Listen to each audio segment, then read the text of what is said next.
بھی خوش رہے. اس لیے ایسی بات آج کل جلسے ہمارے جہاں بھی ہو رہے ہیں, اکثر جگہوں پر کہہ دیا جاتا مولانا صاحب ہم نے اپنی لڑکیاں دوسروں کو دی ہیں, ہماری بیٹیاں دوسروں میں گئی ہیں. مولانا صاحب ایسی باتیں مت کہنا, ایسی تقریر مت کرنا کہ کسی کو تکلیف ہو.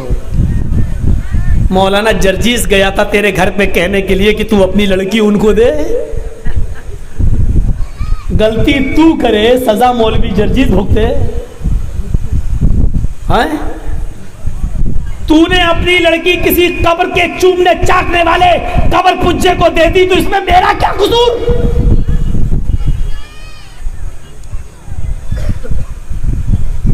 سلیمان تیمی کا جب انتقال ہونے لگا تو وہ رو رہے تھے. پوچھا کیوں رو رہے ہیں؟ کہنے لگے کہ 27 سال پہلے کا مجھے اپنا ایک گناہ یاد آ گیا. میں سوچ رہا ہوں کہ اللہ نے میرے گناہ کو مٹایا ہوگا یا نہیں مٹایا ہوگا. پوچھا کون سا گناہ؟ کا بہت بڑا گناہ. اور بڑا گناہ کیا ابھی میں بتاتا ہوں آپ کا, وہ یہ گناہ. سلیمان تیمی 27 سال سے توبہ کر رہے ہیں اپنے گناہ کی, اور 27 سال کے بعد جب ان کے انتقال کا وقت قریب آیا تو رو رہے ہیں. پوچھا کیوں رو رہے ہو؟ کہ 27 سال پہلے گناہ یاد آ گیا, اسی کو یاد کرتا ہوں تو روتا ہوں, پتہ نہیں اللہ نے مجھے معاف کیا ہوگا یا نہیں کیا. کہ گناہ کیا ہے؟ کہ بہت بڑا گناہ ہے. بتاؤ تو, مت پوچھو, ارے بتاؤ تو گناہ کیا ہے, کیا ہوا؟ کہ 27 سال پہلے میں نے ایک بدعتی سے سلام کر لیا تھا. اللہ کے نبی نے فرمایا کہ تم میں کوئی بدعتی کو سلام نہ کرے. من آب محدثا فعلیہ لعنت اللہ, جس نے کسی بدعتی کو اپنے گھر میں ٹھہرایا اس پر اللہ کی لعنت ہو. جس نے بدعتی کو اپنے گھر میں پناہ دی اللہ کی اس پر لعنت ہو. میں نے بدعتی سے سلام کر لیا تھا, پتہ نہیں اللہ نے ہمارا گناہ معاف کیا ہو. تم تو اپنی لڑکیاں اور اپنی بیٹیاں بدعتیوں میں دے رہے ہو. تم تو اپنی بیٹیوں کا نکاح بدعتیوں کے ساتھ کر رہے ہو. قبروں کی مٹی چاٹنے والے اور شرک کرنے والوں کے ساتھ کر رہے ہو. تمہارا یہ گناہ اللہ معاف کرے گا یا نہیں کرے گا؟ آ گیا مولوی فساد کرانے. نہیں, تم اپنی بیٹیوں کا نکاح دوسری جگہ کر رہے ہو. فساد تم نے برپا کی ہے. تم اپنے آپ کو اہل حدیث کا ٹائٹل لگانا چھوڑو.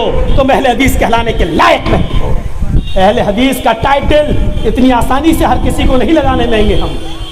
یہ کسی کے باپ کی جاگیر نہیں ہے جو چاہے لگا دے.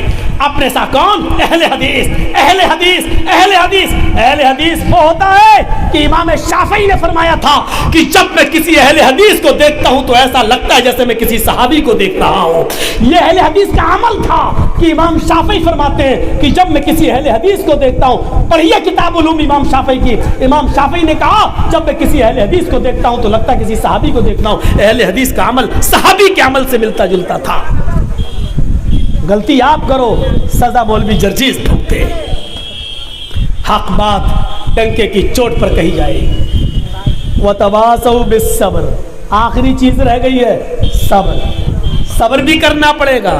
حق بات کہو گے تو ماریں ملیں گی, پتھر پڑیں گے, انڈے پھینکے جائیں گے, ٹماٹروں کی بارش ہوگی, جیل کی سلاخوں کے پیچھے جانا پڑے گا. اور کس نے حق بات کہہ کر پریشانیاں برداشت نہیں کی؟ حضرت بلال کو تپتی ریت پر لٹایا گیا. کیوں؟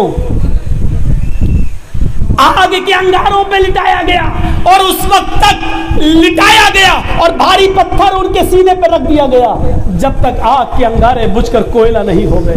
کیوں؟ حضرت خباب ابن عارت کو دیکھو, حضرت خبیب کو دیکھو, ان کی تاریخ پڑھو, امام احمد ابن حنبل کی تاریخ پڑھو. حق بات کے کہنے کی عوض کیا کیا سزائیں ملی, لیکن انہوں نے صبر کیا. حضرت سمیہ کا واقعہ کون نہیں جانتا؟ سمیہ سنا ہے, ابو جہل نے کہا سنا ہے کہ تو محمد کے رب پر ایمان لے آئی. کہنے لگی جب تک چھپا تھا میرا اسلام, اب معلوم ہو گیا تو چھپانے کی ضرورت نہیں. ہاں لائی. کہا چھوڑ دے, کہا نہیں چھوڑ سکتی. کہا تیرا بیٹا کہاں ہے؟ سچ بتا دیا. تیرا شوہر کہاں ہے؟ سچ بتا دیا. پکڑ کے لاؤ اس کے بیٹے عمار کو, پکڑ کے لاؤ اس کے پتی کو یاسر کو. دونوں کو پکڑ کے لایا گیا. عمار کو باندھ دیا گیا, یاسر کو باندھ دیا گیا. اس کے سامنے عمار کی ماں سمیہ, یاسر کی بیوی سمیہ کھڑی ہے. کہا اس کے جسم کے کپڑے پھاڑ دو. کپڑے پھاڑ دیے گئے. کما والدت امہا, جیسے آج ہی اس کی ماں نے اس کو پیدا کیا ہو, جیسے بچی ننگی ہوتی ہے پیدا ہوتے ہی, ایسی سمیہ کو کر دیا. کہا پیچھے سے ہاتھ باندھ دو. دونوں ہاتھ پیچھے سے باندھ دیے گئے. کہا ابھی بھی نہیں مانے گی. کہا محمد کے رب سے ایمان چھوڑ دو, یہ ہو نہیں سکتا. نیزہ اٹھایا ابو جہل نے, اور وہ نیزہ دوڑتا ہوا آیا اور لے کر پورا کا پورا نیزہ حضرت سمیہ کی شرمگاہ میں, ان کی اندام نہانی کے اندر داخل کر دیا. یہاں سے ڈالا, اس پار نکال دیا. بیچاری اپنے ہاتھ بھی نہیں ہلا سکتی تھی, کیونکہ دونوں ہاتھ پیچھے سے بندھے ہیں, جیسے پھانسی کے تختے پر لے جاتے وقت پیچھے سے ہاتھ باندھ دیے جاتے. سمیہ کے پیچھے سے ہاتھ بندھے ہیں. اندام نہانی میں شرمگاہ میں نیزہ داخل کر دیا گیا. نظریں آسمان پہ جاتی ہیں. ایسے موقع پر بھی بڑے بڑے کلیجے والوں کی دعائیں یہ نکلیں گی, اللہ میری حفاظت فرما. لیکن سمیہ کے منہ سے یہ دعا نہیں نکلی کہ اللہ میری جان بچا لے, اللہ میری حفاظت فرما. ایسے موقع پر سمیہ کی زبان سے جو جملے نکلتے ہیں وہ ابن سعد نے طبقات میں نقل کیے ہیں. ثبت قدمی یا رب, ثبت قدمی علی دینک یا ارحم الراحمین, اے ارحم الراحمین. ابو جہل کا یہ نیزہ جو میری شرمگاہ کو پار ہو گیا ہے, اس کی دی ہوئی تکلیف ہے. اے اللہ, کہیں مجھ سے میرا اسلام نہ چھین لیں, کہیں مجھ سے میرا دین نہ چھین لیں, کہیں مجھ سے میرا مذہب نہ چھین لیں, کہیں مجھ سے میری توحید نہ چھین لیں.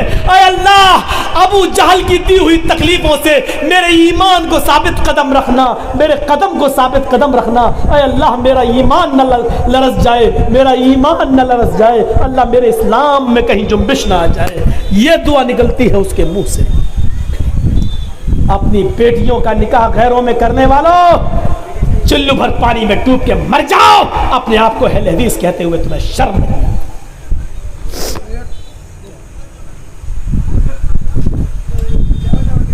جب تمہاری بیٹی ان کے گھر میں مرے گی نا, موت تو سب کو آئے گی, تو ان کا امام جب نماز جنازہ پڑھائے گا تو جانتے ہو, اللہ اکبر, سبحانک اللہم و بحمدک و تبارک اسمک و تعالی جدک و لا الہ غیرک, اللہ اکبر, اللہم صلی علی محمد, اللہ بارک علی محمد, اللہ اکبر, اللہم اغفر لحینا و میتنا و غائبنا و شاہد, اللہ اکبر, السلام علیکم ورحمۃ اللہ, السلام علیکم ورحمۃ اللہ. ہو گئی نماز جنازہ. سورہ فاتحہ نہیں پڑھی جائے گی, نہ امام پڑھے گا نہ مقتدی پڑھیں گے. اور ہمارا ایمان ہے, ہمارا عقیدہ ہے, سورہ فاتحہ کے بغیر کوئی نماز نہیں ہے. گویا کہ ہماری بیٹی کو بغیر نماز جنازہ پڑھے دفن کریں.